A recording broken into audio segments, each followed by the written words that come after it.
पुलकेशी नगर में किस तरह से काम चल रहा है?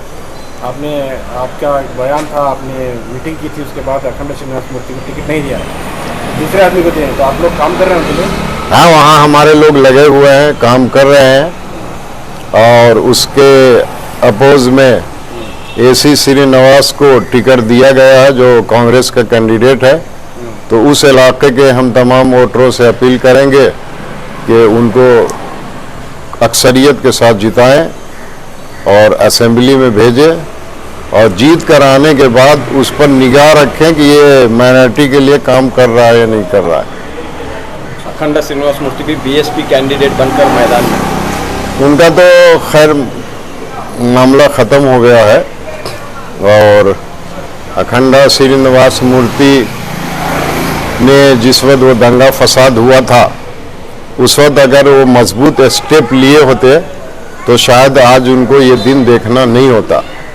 अगरचे पर्सनली बजाते खुद उनकी गलती नहीं है, मगर उनके भांजे ने गलती की थी, तो उस पर उनको स्ट्रॉन्ग स्टेप लेना चाहिए था, मजबूत कदम उठाना चाहिए था, ताकि इतना बड़ा फसाद नहीं होता और 1100 मुस्लिम नौजवान जो है जेल में नहीं जाते और मुसलमानों को परेशानी का सामना नहीं करना पड़ता, उनको कोर्ट कचहरी का चक्कर नहीं लगाना पड़ता। आज भी सैकड़ों मुसलमान जेल की सलाखों के पीछे हैं, तो उन्होंने जैसा किया वैसा पाया। लेकिन वो अब इस वक्त मुसलमानों से भी अपील कर रहे हैं कि वो कह रहे हैं कि मेरी कोई गलती नहीं हुई है। अब जाहिर सी बात है, जितने कैंडिडेट खड़े होते हैं वो तो सब अपील करते हैं।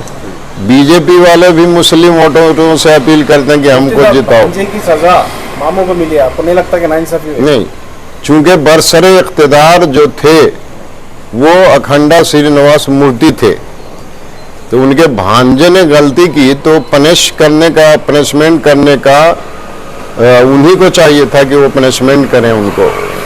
और अगर उस वक्त वो सही कदम उठाते तो मैं समझता हूँ कि शायद ये नौबत नहीं आती। आखिर में पुलकेशी नगर के अवाम से आपकी क्या अपील है?